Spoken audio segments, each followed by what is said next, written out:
चलिए स्टार्ट करते हैं हम अपना नेक्स्ट लिवरेज इसका प्रैक्टिकल क्वेश्चन नंबर 3। क्या बोल रहा है? From the following information prepare the income statement. ठीक है, इनकम स्टेटमेंट बनानी है हमें किसकी? कंपनी ए की एंड कंपनी बी की। तो हमें कुछ इन्फॉर्मेशंस दी गई हैं company A and company B दोनों की यहाँ पर। ठीक है, क्या क्या दिया गया है? सबसे पहले दिया गया है मार्जिन ऑफ सेफ्टी।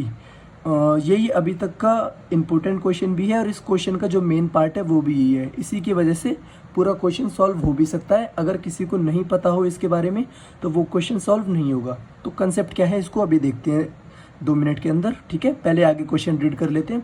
फिर बोलता है इंटरेस्ट दिया हुआ है दोनों कंपनियों का 3000 एंड 2000। फिर पीवी रेशियो दिया गया है 25% एंड 33.33%। फाइनेंशियल लिवरेज दिया गया है 4 एंड 3। ठीक है, टैक्स रेट दिया गया है दोनों का 45% सेम ही है। तो क्या बोला गया है क्वेश्चन में? इनकम स्टेटमेंट बनानी है। ठीक है, चलो स्टार्ट करते हैं इनकम स्टेटमेंट दोनों की। देखो सबसे पहले क्या है, पहले हम वो समझ लेते हैं जिसका मैं टॉपिक के बारे में आपको बता रहा था। डिग्री ऑफ ऑपरेटिंग लिवरेज निकल कर आता है उससे, किससे? मार्जिन ऑफ सेफ्टी से। देखो जो ये मार्जिन ऑफ सेफ्टी है ना, क्या लिखा है मैंने? मार्जिन ऑफ सेफ्टी क्वेश्चन में दिया गया है कंपनी ए का 0.2 एंड कंपनी बी का दिया गया है 0.25। तो ये है क्या? देखो जो हमारा डिग्री ऑफ ऑपरेटिंग लिवरेज है वो होता है क्या? वो क्या होता है? वो होता है हमारा 1 मार्जिन ऑफ सेफ्टी।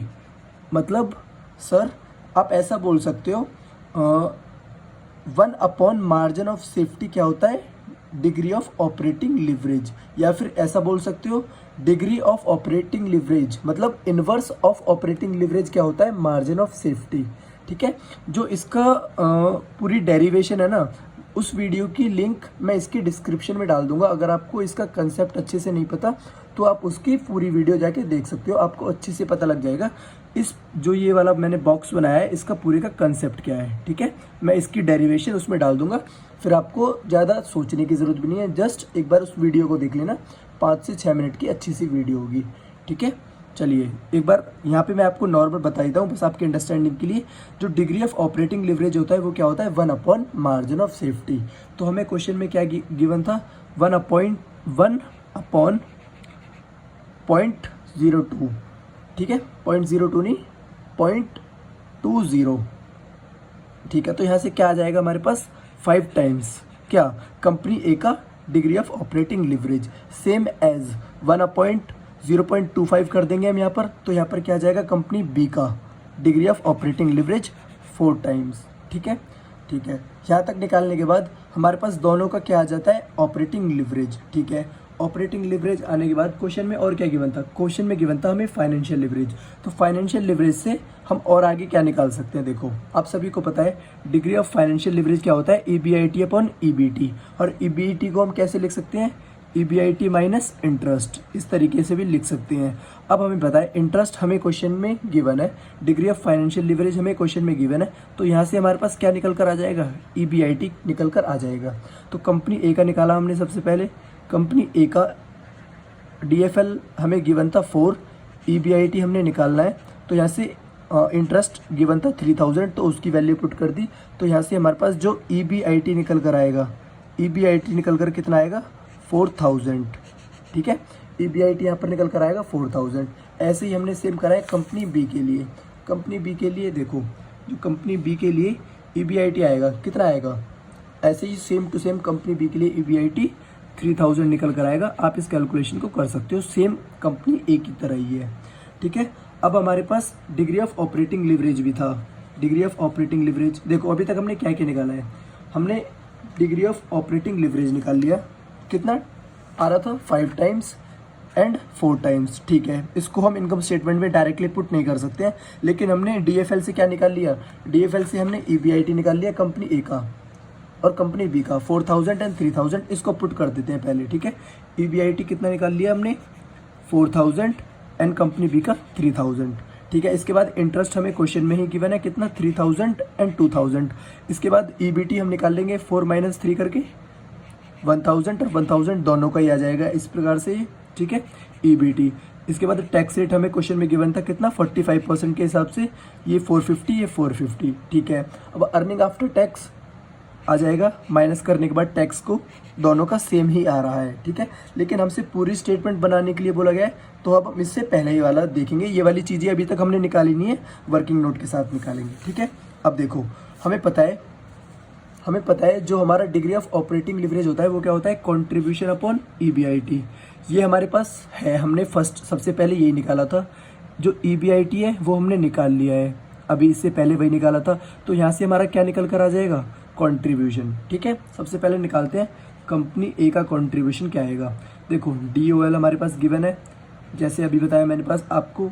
EBIT हमारे पास गिवन है, तो यहाँ से कंट्रीब्यूशन आ जाएगा हमारे पास कितना, 20,000। एंड सेम टू सेम इसी टाइप से कंपनी बी का निकालेंगे। कंपनी बी का कंट्रीब्यूशन कितना आ जाएगा, 12,000, ठीक है। दोनों कंपनी को हमारे पास कंट्रीब्यूशन आ गया। अब इसको इनकम स्टेटमेंट में जाके लिख देते हैं। कंट्रीब्यूशन कितना आ गया हमारे पास 20,000 और इस कंपनी बी का आ गया हमारे पास 12,000। तो यहाँ से फिक्स कॉस्ट आ जाएगी, बैलेंसिंग फिगर कितनी, 16,000 एंड 9,000। आई होप आपको यहाँ तक एकदम अच्छे से क्लियर होगा, ठीक है। ये किस टाइप से निकाल रहा हूँ मैं, कैसे इन वाले क्वेश्चंस को सॉल्व करते हैं, बहुत ही इजी है। बट आपको जो जो इन्फॉर्मेशन आप जैसे जैसे निकालते जा रहे हो वैसे वैसे आप इनको फिल करते रहो इनकम स्टेटमेंट के अंदर। फिर अब हमारे पास क्वेश्चन में और क्या गिवन था, देखो क्वेश्चन में हमारे पास गिवन था PV रेशियो। PV रेशियो कितना था, देखो PV रेशियो हमें क्वेश्चन में गिवन था, PV ratio is given question के अंदर ही। एंड वी हैव कंट्रीब्यूशन, हमारे पास कंट्रीब्यूशन भी हमने कैलकुलेट कर लिया था। सो सेल्स का फॉर्मूला क्या होता है, हमें सेल्स या वेरिएबल कॉस्ट में से कुछ चाहिए, ठीक है। या तो PV रेशियो हमें गिवन है कंपनी ए का 25%, या तो हम ऐसे कर सकते हैं 1 - 25% करेंगे तो वहाँ से वेरिएबल कॉस्ट आ जाएगा। या फिर हमें टोटल सेल्स ही निकालनी है, तो सेल्स का फॉर्मूला ये होता है contribution upon PV ratio. PV ratio direct question में गिवन है 25%, ठीक है। PV रेशियो डायरेक्ट हमें क्वेश्चन में कितना गिवन है 25%। कंट्रीब्यूशन भी हमें गिवन है 20,000। तो यहाँ से कंपनी ए की सेल्स कितनी आ जाएगी, कंपनी ए की सेल्स आ जाएगी 80,000। सिमिलरली कंपनी बी का निकालेंगे, 33.33% हमारे पास PV रेशियो थी, 12,000 हमारे पास कंट्रीब्यूशन था। तो यहाँ पे कंपनी बी की सेल्स भी आ जाएगी 36,000, ठीक है। 36,000, तो इसको हम कहाँ पे पुट कर देंगे, अपने इनकम स्टेटमेंट में। सेल्स हमने 80,000 लिखी, कंपनी बी की 36,000 और यहाँ से हमारे पास वेरिएबल कॉस्ट आ जाएगी 60,000 + 24,000। इन दोनों के साथ हमारी होती है इनकम स्टेटमेंट एकदम रेडी, ठीक है। आई होप आपको एक एक चीज़ इसकी अच्छे से समझ आई है। मैंने 1 बाय 1 सारे वर्किंग नोट्स अच्छे से बना के आपको समझाया है। इसी टाइप से आपको अगर एग्ज़ाम में ऐसा कोई क्वेश्चन आता है तो आपको वो भी सॉल्व करना है अच्छे से, ठीक है। वर्किंग नोट्स आपके एकदम क्लियर और अच्छे होने चाहिए, जो एग्जामिनर को अच्छे से क्लियर दिखें, ठीक है। Thank you guys.